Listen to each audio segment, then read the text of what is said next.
just going to do some commentary on critical race theory and what it means to our country. I am surprised when I look at SEO that there isn't more being looked up, that more people aren't researching this and figuring out what it is. It's just become so pervasive in our country. And even teachers, when I talk to teachers, they say they don't, they're not being taught CRT and they don't know what it is. So let's just go through a history of what critical race theory is and why it has mushroomed since the death of George Floyd. And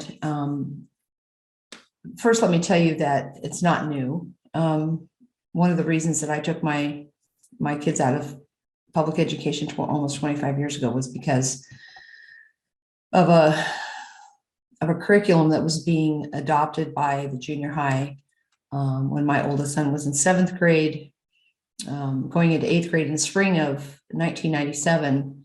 I was on a school site council, and I told the story probably before in one of these videos, but I was sitting on a school site council, and the administrator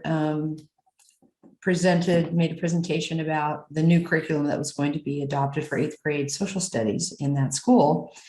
And to make a long story short, it was it consisted of researching all of the negative newspaper articles or journal entries or letters or whatever documentation they could get that was negatively putting the Native American tribe that was in the area that we lived at the time in Northern California in a very negative light. They were promoting the idea that all whites hated the natives in that area. And then, of course, a genocide did occur.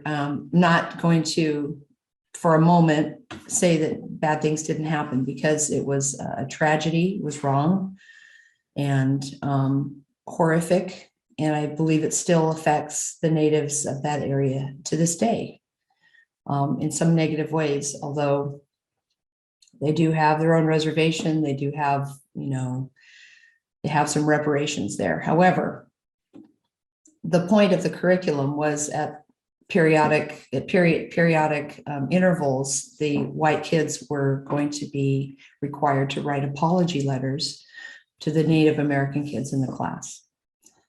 And I, of course, objected to this. At some future time, I'll tell you about my own experience living for 2 years in a Native Alaskan village during my high school years, and being the only white girl and having kind of a unique insight as to what teaching systemic racism does to a culture and how damaging that is to anybody who teaches their children to systemically hate another race and reject them as a person. So anyway, I objected to this, and of course it fell on deaf ears, and the curriculum was adopted, and I could not participate in that. I was not going to allow my son to be blamed for something he had nothing to do with, and was going to be punished for it. So on we went. We have what is now a complete reversal of Martin Luther King saying that he hopes that people will not be judged based on the color of their skin, but on the content of their character. Today, the new civil rights says that we have to have racial identities in order to erase whiteness, erase the normalcy of whiteness, erase the systemic racism that all whites have as a legacy of their skin color. So where did CRT come from? CRT was first, actually it was first adopted during the Nazi era in Germany at the Frankfurt School. It was called critical theory at that time, and it has since evolved and been expanded on. And it's been promoted within our own government for many years. And most recently, in the last 10 years or so, we have something called the 1619 Project, which has been 1619 Project didn't start 10 years ago, but it's been building up to this. And as the story goes, in 1619, the first slaves were sold to the Jamestown colony. They were Angolan, which is obviously a country in Africa. They were sold to the Jamestown colonists in trade for food from Portuguese slave traders. And although most of those original slaves were not technically slaves, they became indentured servants, who many of whom earned their freedom because they fit into, neatly into the definition of slave in 21st century vernacular. That's when the writers of the 1619 Project decided really the history of slavery in the New World began. It is a tribute to the brainchild of New York Times Magazine writer Nicole Hannah-Jones, and she's not alone, but she's really the spearhead of this 1619 Project. This project was launched in 2019. And what it is really is a compilation of stories and, again, articles and journal entries and so forth of the slavery experience from the perspective of slaves. And I would pause right here to say, I think that's an incredibly noble, and it's a great idea. I believe that the story of slavery and the story of our country should be taught from all perspectives. Because if you truly want to teach from all perspectives, what you're going to find out is that there's a whole story that has not been told from the abolitionists' standpoint. There were people who dedicated their lives, white people and people of all colors, who dedicated their lives, joined, linked arms with freed slaves or slaves who had escaped slavery, and worked tirelessly and made incredible sacrifices, and were persecuted for their desire to end slavery, for their work in ending slavery.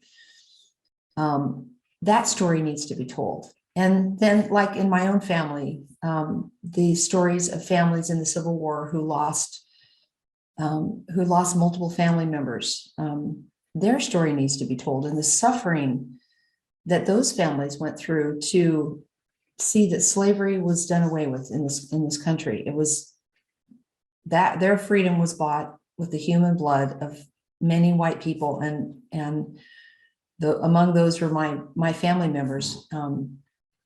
One family in my direct line lost 3 family members, their father and 2 sons, and a third son fought and made it through the Civil War.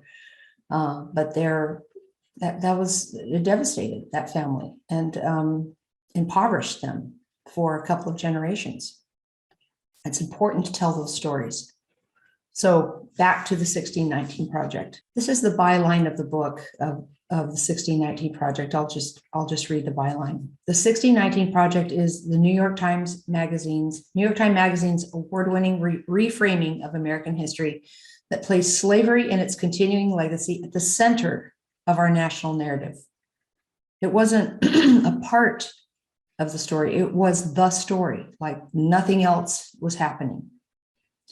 The project, which was initially launched in August of 2019, offered a revealing new origin story for the United States, one that helped explain not only the persistence of anti-Black racism and inequality in American life today, but also the roots of so much of what makes the country unique.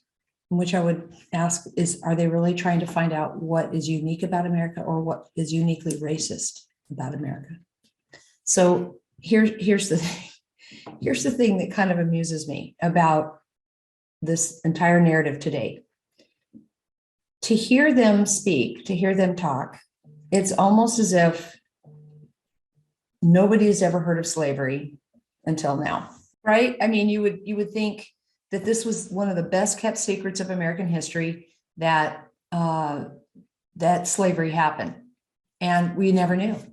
It was simply swept under the rug, and nobody ever knew that there was like Jim Crow laws before, or that there was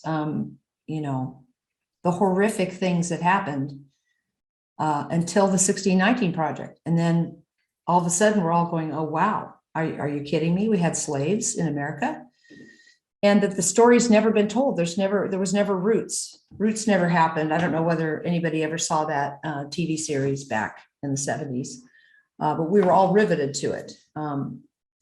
There's been such a plethora of media attention, of all kinds of artwork, all kinds of books and movies, documentaries that have happened all of my life. And when I was in school, I watched movies about it.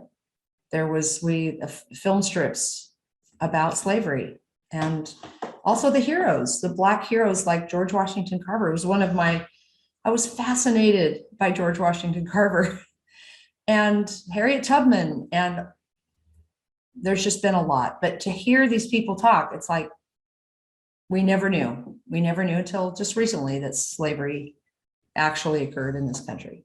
So anyway, yes, slavery happened. It's a horrific stain on our country. We wish it could have been abolished.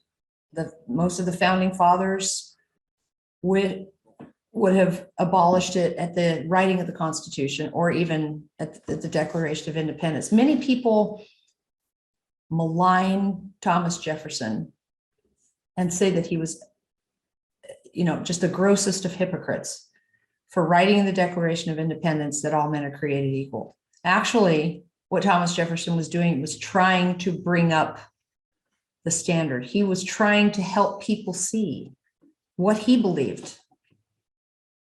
He believed that all men are created equal. And he was trying to tell people, let's meet this standard.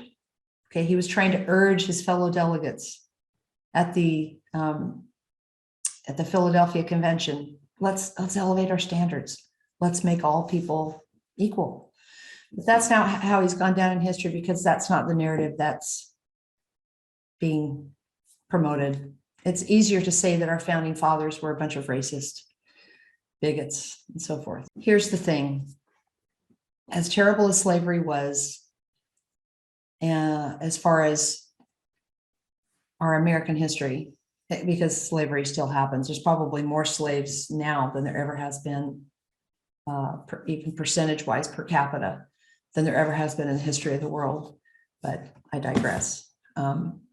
Even though slavery was a terrible stain, it was not the way it's portrayed. Okay. There were Black slave owners. Blacks had plantations in the British Caribbean. There were Black plantation holders who bought Irish slaves and Chinese slaves and American Indian slaves and Mexican slaves. There were slave owners of every color, everywhere, all over the world. This was not a white on Black problem. Whites bought whites. Okay. Slavery was, as gross as it sounds to us today, it was a way of life. And we are not going to ever get anywhere having an attitude of presentism, where we judge others in the past by our present moral standards. It's a dead end. And it's just an excuse to judge and to hate and to cancel all the things we see happening today. This doesn't give us any excuse. I'm not using this as an excuse that slavery was not restricted to, white on Black. What I'm saying is that to make this be the basis for the new racism, for the punishment of whites for collective white guilt, it's just never going to fly. I am not going to accept guilt, a collective guilt because of the color of my skin.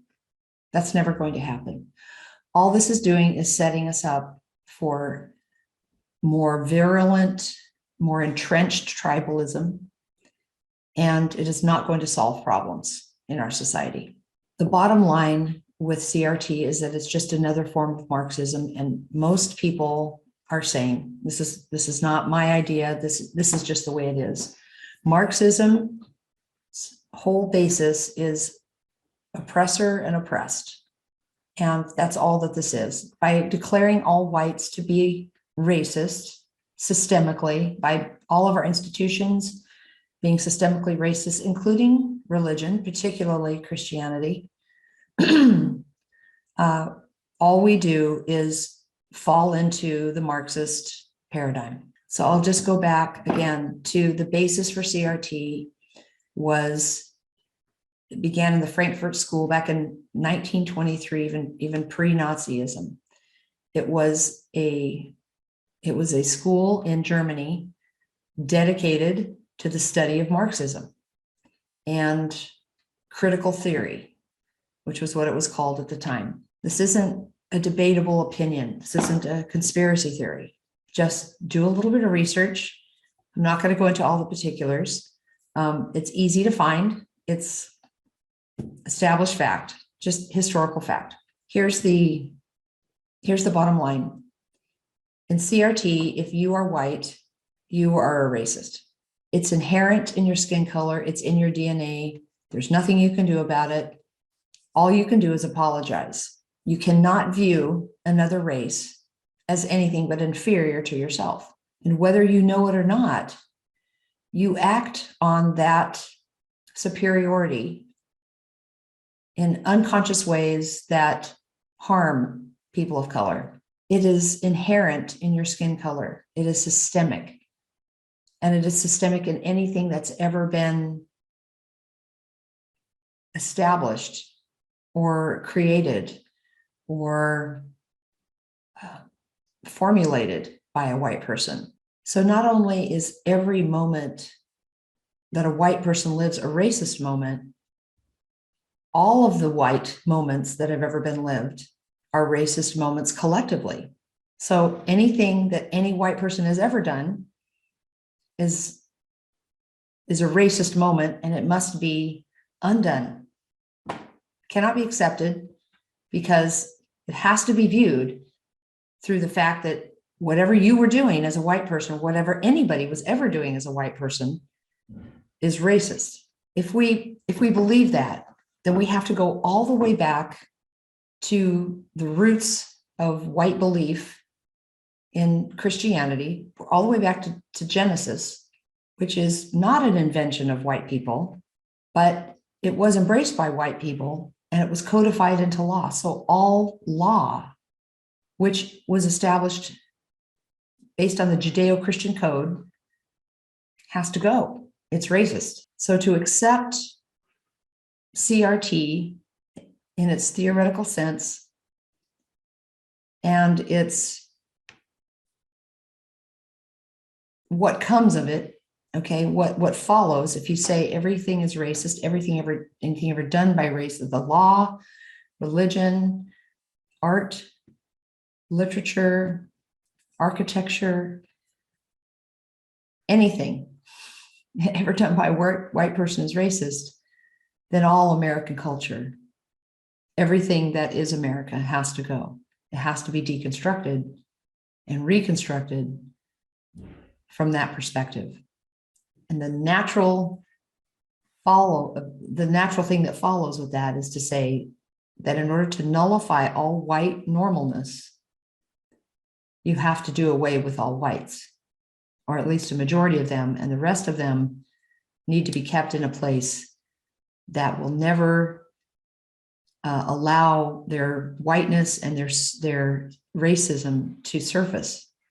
They have to be kept a minority so that they cannot promote superiority. Bottom line, since you cannot undo your racism as a white person, you've got to go. You can't be allowed to you can't be allowed to continue your culture. And friends, this is what our children are learning in school. This is what the public school is not just promoting, but actively, systemically teaching our children. Whether you have a child in school or not, this is really all that matters aside from transgenderism. Okay, transgenderism, homosexualism, alternative lifestyles. White children are being taught to feel guilty for their skin color, and Black children are being taught that they are systemically being oppressed by white children. Black children and children of color are being told that they cannot escape the racism of this culture.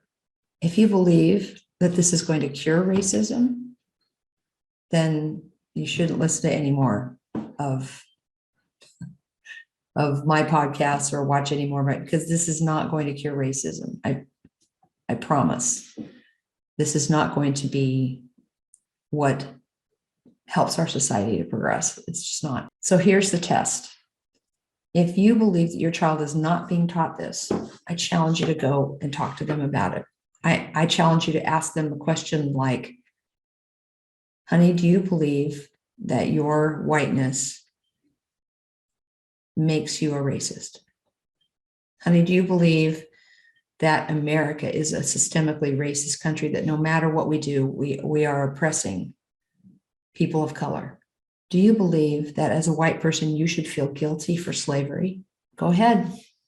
I would give it a try. I would just have a sit down with your child and ask some of those questions and see what they tell you. That's going to be a very interesting conversation for you. I hope that the answers to those questions are no. Then you've done your job as a parent. If any of those questions are yes, or if there's any pushback, I would really seriously consider getting more informed about what's going on at your school. And you may be okay with that. There may be lots of reasons why you believe that by debasing white culture, you are actually promoting or raising the cultures of people of color, and that's a good thing. And if that's you, then keep your kids in public school. That's what you should do. So here's also the bottom line. We have been looking at race and trying to deal with it for 157 years, and we have not been able to erase racism totally, because people are human, right? People have human weaknesses and things that they need to overcome. There are pockets, there are persons, there are areas, there are organizations that continue to promote racism. But the truth is, we're not going to get rid of it unless we have an actual, honest conversation about it. Martin Luther King Jr. started that conversation, but it's been discarded, and we need to revive it. We need to truly bring him back, the classic anti-racist, because obviously, as we're seeing, racism is not restricted to white people. Racism means that you believe your race should be the superior race. If it is not, it should be. And right now, the proponents of CRT believe that their race deserves now to be the superior race, that they should have their turn. They won't say it that way, but that's what they mean. So in conclusion, in my opinion, the only logical conclusion to truly being an anti-racist is to return to the standard of color blindness. It's the only thing that will truly eradicate it. And if that is really the desire of Ibram X. Kendi and Nicole Hannah-Jones, then they will come to that conclusion as well. But I don't think that is really what they want. racial tensions are not going to go away because white people admit that racism is in their DNA. It's only going to embitter them and enrage them and cause continuing widening division and tribalism in our society. But maybe that's the logical conclusion after all.